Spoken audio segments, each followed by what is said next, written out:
So, there I was, sitting at my desk, contemplating what I wanted my subject to be for my Transmedia project.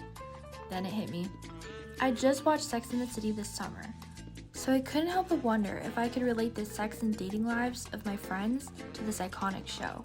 After all, they are the perfect subjects. Lauren is definitely a Samantha, Lily, totally a Miranda, and Ella is for sure a Charlotte. The question that I had was, is Sex and the City still a relatable and relevant show today?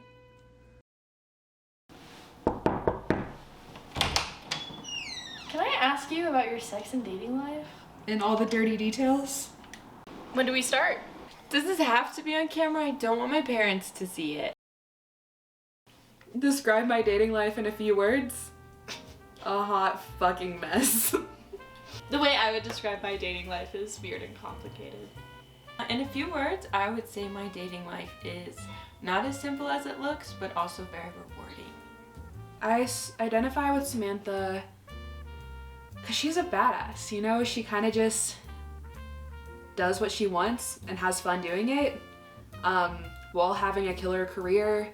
Yeah, she's a fun character. I probably identify with Miranda the most. You know, she has her serious relationships, but she also has her fun. Meaningful isn't a bad thing at all, and she's also not like super crazy like how Carrie is sometimes. I feel like I'm pretty level-headed. I most identify with Charlotte from Sex and the City. I think her values in wanting to find a relationship resonate with where I've gotten to in my relationship, and just the way that she treats the men and values each and every one of them rather than kind of going through them a bunch. My sex and dating life definitely reflects Samantha Jones. It should be fun, you know? You're only young for like so many years and only have that freedom for so long, so why not just roll with it and have a good time doing it? My views and my values are very, like, I like meaningful. Like, I don't think it's like a meaningless act. I dated someone at one point who was like, it's like taking a shit, and I was like, I don't like that. I don't like that one.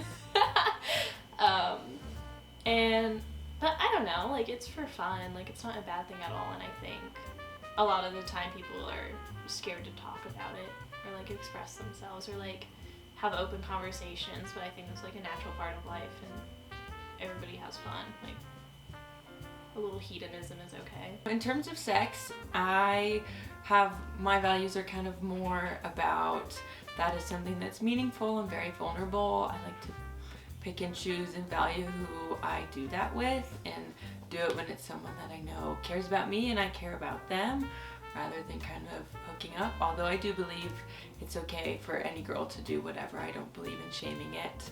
I think this is most similar to also Charlotte from Sex and the City, because she doesn't just go through them and she respects her female co-stars or her friends, but she has her own values and practices those. I'd say like halfway between Charlotte and Miranda.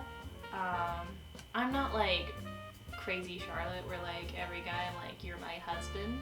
I've dated you for 2 months and we're about to get married because I love you. Like, that's not who I am at all. But also, I feel like Miranda has some commitment issues and I have no problem with that. But that's mostly dating. I don't know, sex is sex. Like, you don't need a date to have it, but it's convenient. I would say I used to have a Mr. Big in my life before my current relationship. There was definitely a guy in high school. His name was only 2 letters, but he came back a few too many times. Mr. Big. Yeah, I guess I do. I think he's chilled out now, but yes, I do have a Mr. Big. Every time that he like broke up with his girlfriend, he would start talking to me again. Well, to a degree. I have a Mr. Big in my life in terms of I have an ex-boyfriend who won't leave me alone. And yes, that's on me for not blocking him, but also it's funny. But I don't have a Mr. Big in terms of like, I mean, at this point in my life, I'm not like trying to run back to him or anything anymore. I feel like Carrie is always like trying to get back to Mr. Big, and I'm not trying to get back to him. Then he got a girlfriend, so we stopped talking, and then broke up, so he unghosted me. He did that like 3 times. Sex in the City is 100% still relatable. That's why it's so enjoyable to watch as a young woman in her 20s living with her best friends. Like, I see myself and my friends in those characters, so 100% it's relatable.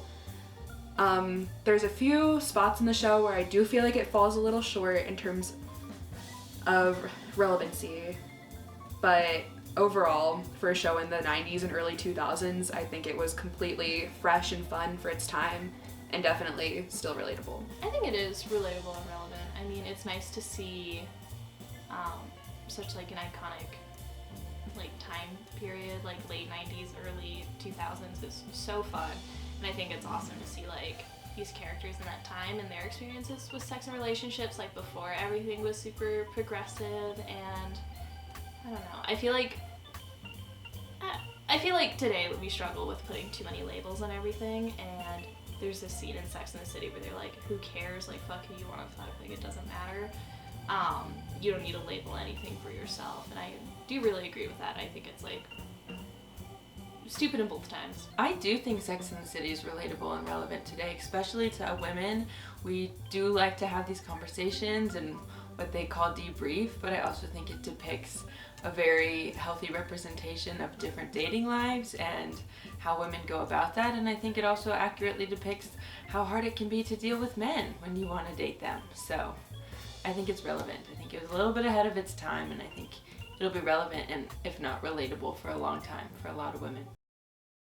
Once again, I sat at my desk, and I couldn't help but wonder, how deep can we talk about dating and sex in the podcast? How can I emphasize that Sex and the City is like the Bible for women on dating and sex advice? My thought is, let's think like Samantha and Lauren.